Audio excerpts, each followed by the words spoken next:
Imagine a universe where war is not just a battle of weapons, but a battle of time, space, and existence itself.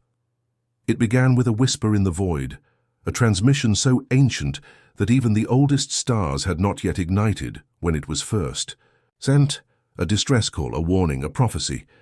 For centuries the message drifted across the cosmic abyss, unnoticed by the young empires of the galaxy. But when it was finally decoded, it sent a shudder through the halls of every great civilization. The words, barely comprehensible, spoke of an event so cataclysmic, so universe-shattering, that even the mightiest warlords hesitated to believe it. They are coming. They were always coming. The warning came too late. Two of the most advanced alien civilizations ever to exist, the war-forged Vathari Dominion and the enigmatic, godlike Zyphera Collective, had already set their eyes upon each other. For centuries they had remained, in an uneasy truce, their borders cold and silent like the edge of a dying star. But peace was never an option. The moment one side uncovered the existence of an ancient cosmic artifact, the Shard of Evernight, the countdown to war had begun. No one knew who struck first. Some say it was the Vathari, their hunger for conquest forcing them to act. Others claim it was the Zyphera, whose unfathomable intelligence revealed a terrible truth about the artifact, compelling them to destroy it at any cost, regardless of who lit the first spark. The fire that followed would consume entire galaxies. When the first Zyphera warships emerged from the void, the stars themselves seemed to recoil. They did not build ships in the traditional sense. Their fleets were living things, titanic organisms, sculpted from dark matter, pulsing with energies beyond mortal comprehension. Where they traveled, reality itself distorted, as if the universe struggled to contain them. But the Vathari were not afraid. They had conquered countless species, crushed entire empires beneath their war machines. Their dreadnoughts, forged in the crucibles of dying suns, moved in perfect, terrifying unison, each one a fortress of unimaginable firepower. The first battle was not fought with weapons, but with time. As the Zyphera unleashed their chrono breach, cannons, entire Vathari fleets were erased from history before they could even fire a shot. A moment ago they had existed. Now they had never been. The timeline itself shattered like fragile glass, rewriting history in real time. But the Vathari had anticipated this. With technologies stolen from 100 conquered worlds, they activated the celestial anchor, locking their existence into place. No longer could they be erased. No longer could time be their enemy. And in that moment they struck back. Their weapons burned brighter than supernovae, tearing through Zyphera warforms like paper. But the Zyphera did not feel pain. They did not feel fear. Their minds were a hive of pure logic, calculating every possible future until they found the one where they won. The war had only just begun. The war spiraled beyond control. What began as an isolated conflict between two superpowers soon bled across the stars, dragging entire civilizations into its merciless grip. Empires that had once thrived for millennia were now reduced to nothing more than collateral damage in a war fought between gods. The Vathari, ruthless and unyielding, expanded their war machine at an unfathomable pace. Entire planets became factories, their surfaces stripped bare to feed the insatiable hunger of their ever-growing fleet. With their celestial anchor preventing them from being erased from time, they turned to raw, brutal power, deploying dark singularity warheads capable of collapsing entire star systems into nothingness. But the Zyphera were not bound by the laws of conventional war. They did not build. They did not conquer. They adapted. Every battle, every defeat, every moment of destruction became a lesson, absorbed, analyzed, and used to evolve. Their living warforms twisted and reshaped themselves, mid-battle growing new armor, new weapons, new minds. Even the concept of death was meaningless to them.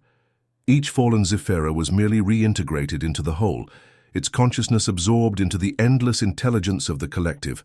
The war spread like wildfire. On the outer rim of the galaxy, a coalition of lesser civilizations, terrified by the apocalyptic war raging across the cosmos, banded together in a desperate attempt to stop the madness.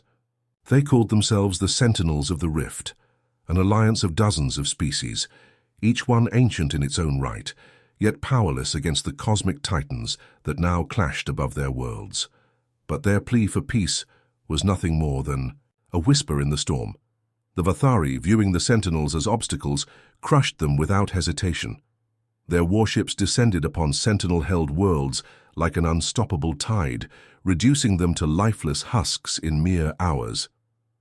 The Zephyra simply ignored them. To them, the lesser races were as insignificant as dust floating through the void. Their war was not one of conquest or revenge. It was a war of preservation. For they had seen something buried, deep within the shard of Evernight, a truth so horrifying that they were willing to burn the galaxy itself to stop it from being revealed. But the Vathari would not relent. The war reached its apex in the ruins of Caldris Phi, a dead world orbiting the event horizon of a primordial black hole. Here, amidst the shattered remnants of long-forgotten civilizations, the final battle for the shard began. The Zephyra, desperate to keep the artifact from falling into Vathari hands, unleashed their most devastating weapon, the Singularity Engine. With a single command, the fabric of reality cracked, and the battlefield was thrown into non-existence. Time unraveled, causality collapsed, and the universe screamed.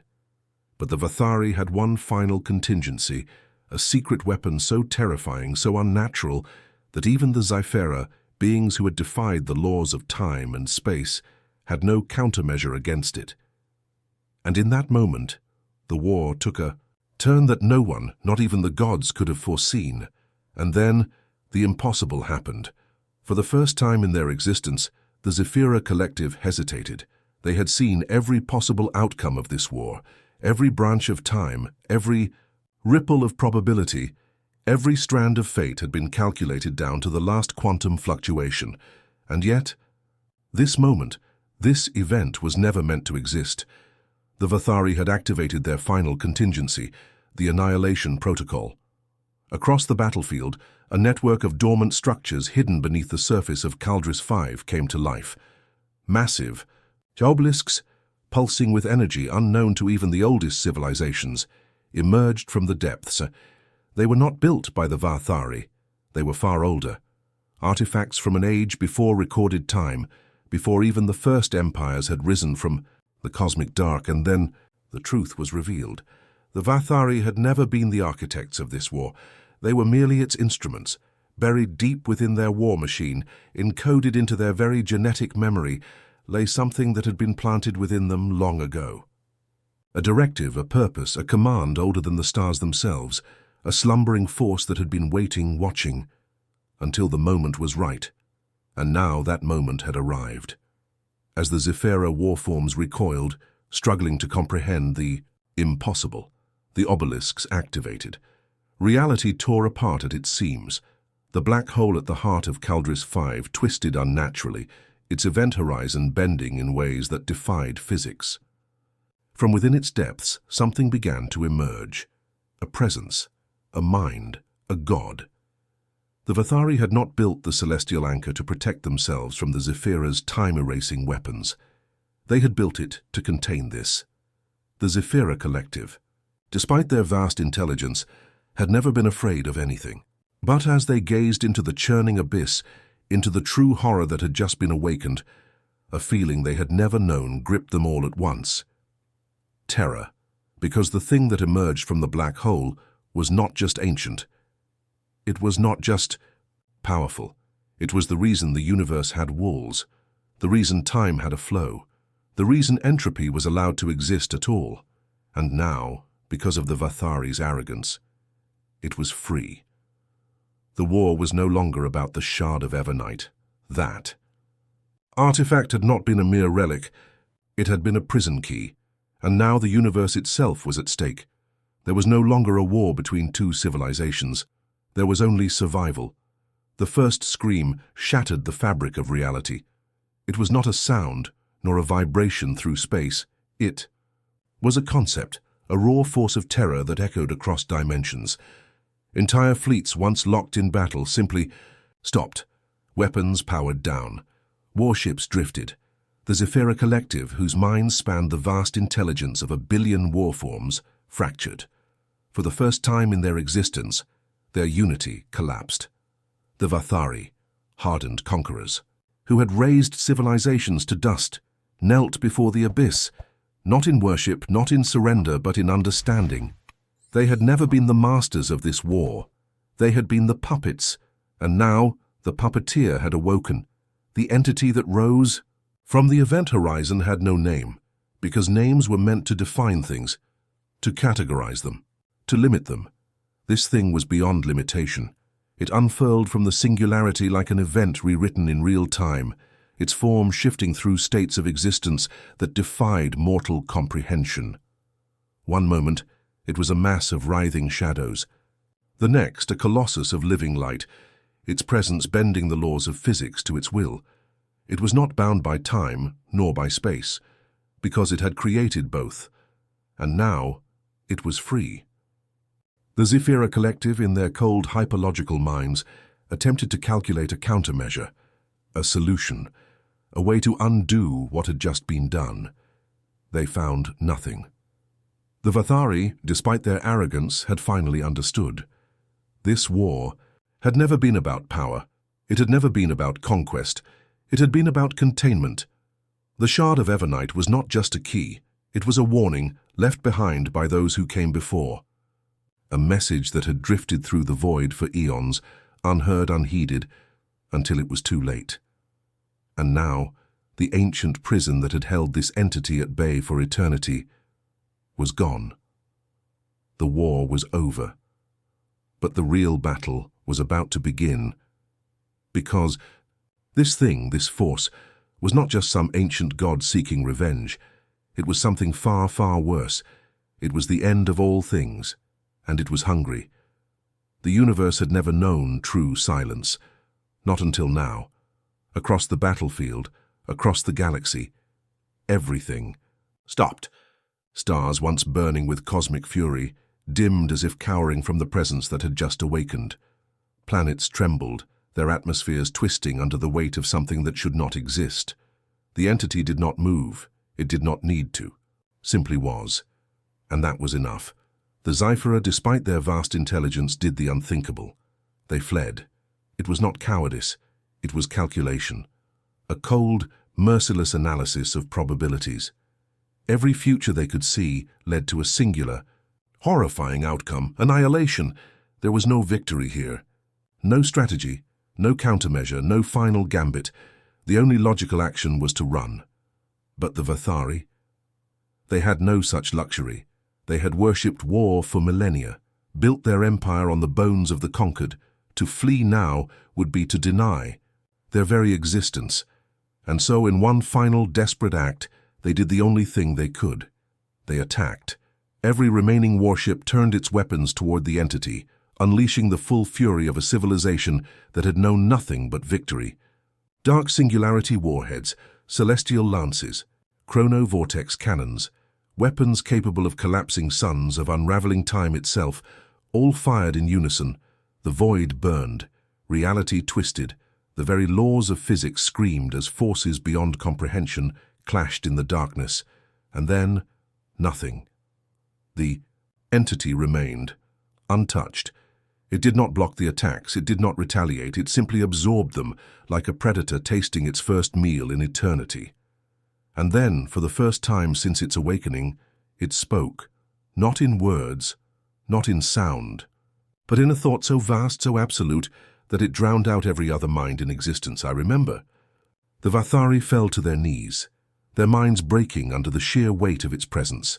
The Zephyra, scattered across the void, watched from the edges of space, horrified. This was not just an ancient being, not just some forgotten god. This was the first mind, the one that came before all others, before time, before space, before the laws that kept reality from collapsing into pure chaos. And now, it was awake. The war had changed the universe. But what came next would decide if the universe even had a future. A choice had to be made: to fight an impossible war, or to become something else, something more. But as the entity turned its gaze upon the stars, its hunger deepening, one final question remained. Was it ever truly imprisoned, or had it simply been waiting? What do you think? What would you do if you were the last civilization standing? Let me know in the comments. And if you want more cosmic wars, ancient horrors, and mind-bending sci-fi, subscribe to XenoChronicles. The universe is far from done revealing its darkest secrets. Until next time, keep your eyes on the stars.